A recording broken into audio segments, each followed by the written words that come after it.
Welcome back to DAGryffyn Hobby. My name's Dave. In this video, we're going to take a look at adding lights to my post-war Lionel Lehigh Valley caboose.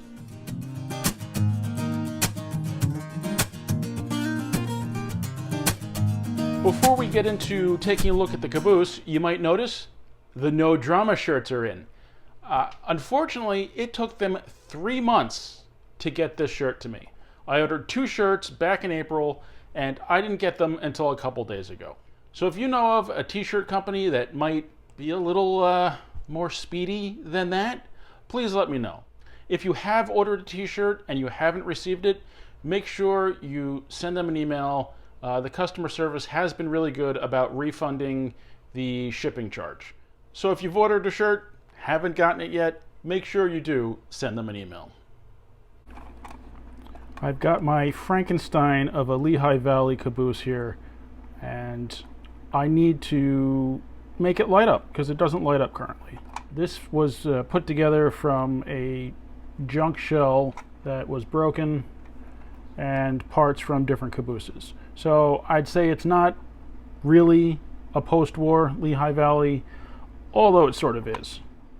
When I cobbled this together, I didn't set up the lighting. I was looking at it and thinking it needs a light. Even though I don't use it that often, it still needs a light. I don't know if I want to add another power truck or leave it with one. I was also thinking that instead of just getting this light to work, maybe I'd take it a step further and put in some LEDs. So I'm going to take it apart, play around with it a little bit, and we'll see what happens. Should be a screw at each end. This one's got 2 Phillips head screws. Not sure what this is. Maybe somebody tried to repair this end at some point, but this end was broken off when I got the shell. I have another damaged shell that I was going to cut the whole end off, but really when it's all together you really can't tell. And I feel like if I cut the end off and glued it back in, it would be a lot more obvious. One of the other issues with this caboose is that one end is higher than the other because of the trucks that are used, so it kind of looks like it has a rake when you're running it. And I don't like that very much, so I'm going to try to level it out as well.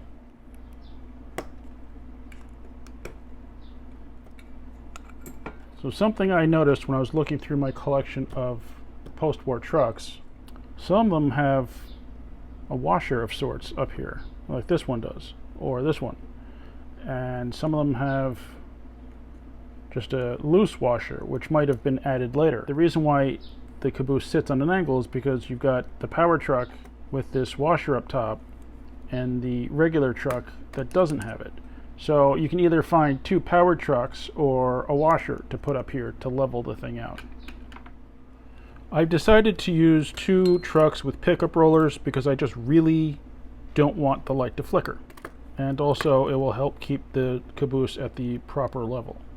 So this one I already took apart and cleaned up. This one is still filthy. So to clean up these trucks, the easiest thing to do is remove the bottom plate. I just use a screwdriver, kind of work it in there and pry those tabs up, and that releases it off the axle. And you have to do a little bit on the other end.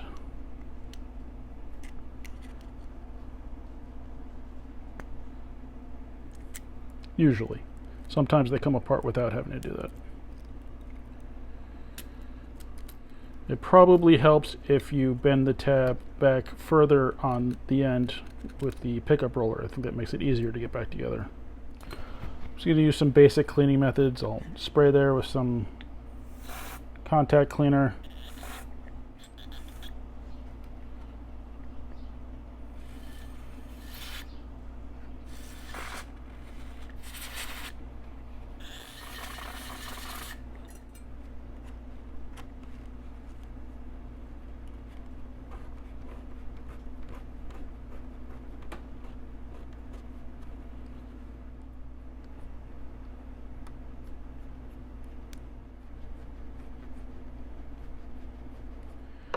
Before I put it back together, since I kind of went from the wrong side, I'm just going to straighten these pins out a little bit This part of the truck that sticks out goes the opposite direction from the coupler, kind of covers up the center rail pickup.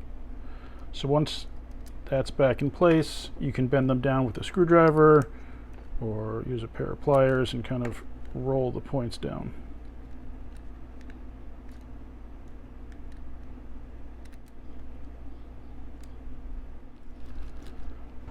And then the only other thing that I want to do before I move on is add some Labelle 107 to the axles where the wheels pivot. Next is to solder on some wires for the center rail pickup. I use silicone insulated 22 gauge, I think this is. No, this is 20 gauge silicone hookup wire. Normally I would use black, but I'm all out of black, so I guess I'll use red for this project. I've got the wire soldered on, and I like to put a little bit of shrink tube at the end just to cover up any exposed wire.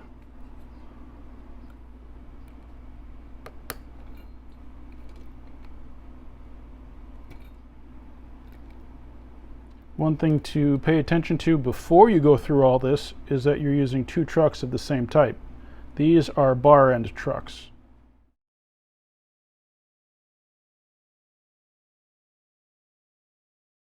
I hot glued some foam onto the frame of the Caboose, then I hot glued this buck converter to the foam.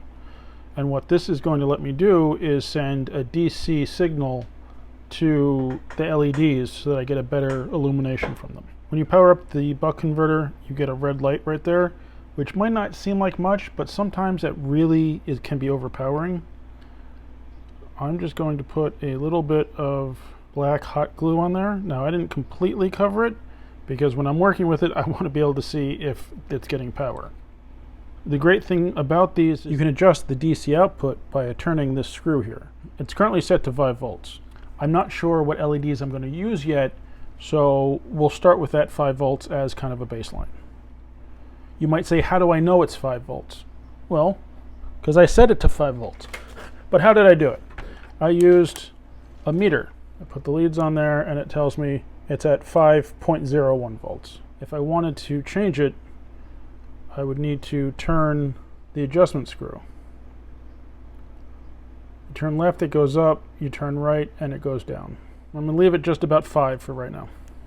I did check before I glued it down that this does fit in between the shell. It will be tight, but I figured it should be okay. Usually I mount LEDs to the top, and I figured this time I would mount them to the bottom and just see how it works. Now, unfortunately, I used the red wire and it's going to stand out underneath the Caboose, but I'll rewire it at some point with black when I get some. I'm just going to pull this so that it's equally taut on both, enough so that the wheels turn, but not so much that it hangs all the way down.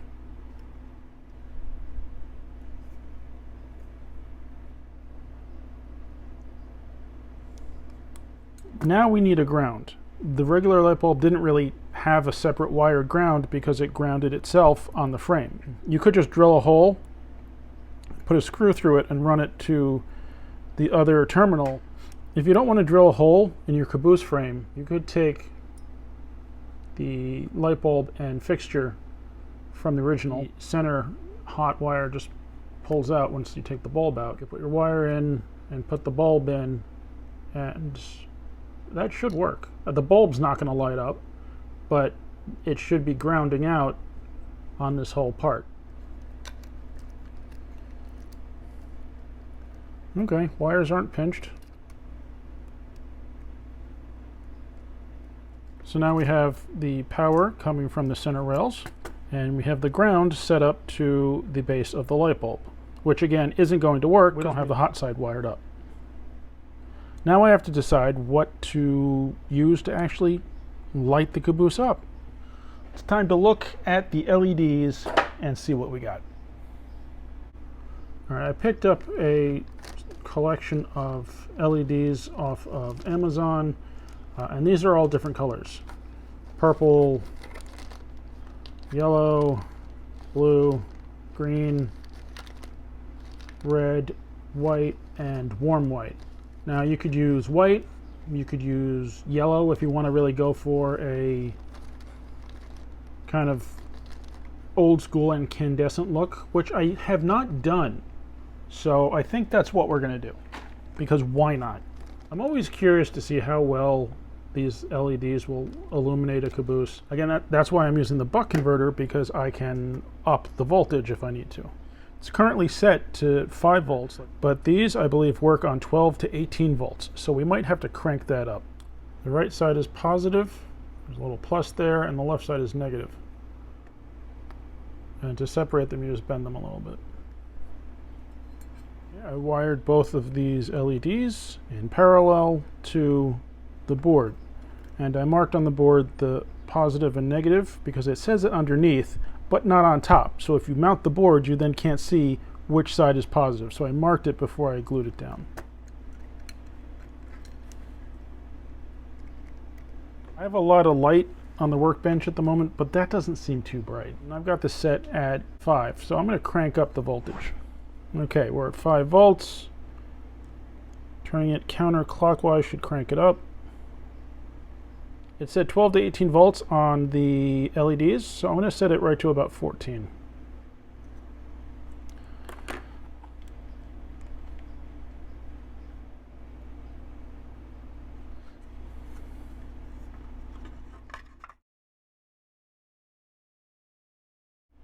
All right, I liked the yellow illumination, but it just didn't seem like enough.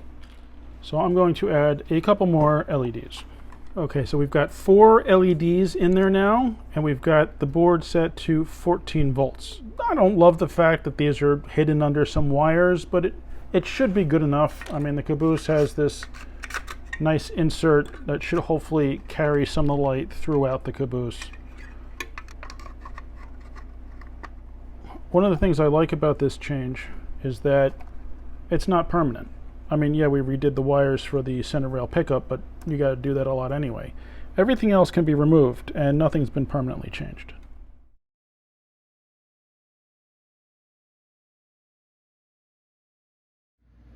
Okay, minor change in plans. I didn't like the board at the back because it kind of blacked out the back windows. So I moved it to the center, which makes more sense anyway, hidden behind this center portion of the Caboose. So I've got 2 and 2, better spaced, all yellow, and I like the yellow look. I'm wondering if 2 yellow and 2 white would look better. I don't know. I know I didn't want the bright white LED look. So once I moved this to the center, I needed to find a new ground. I was about to drill a hole and I realized only one of my screws connects to the shell anyways, so I used the one from the broken end for a ground. I guess time to put it back together and see if I like the way it looks now.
I hope you enjoyed the video. Thank you very much for watching.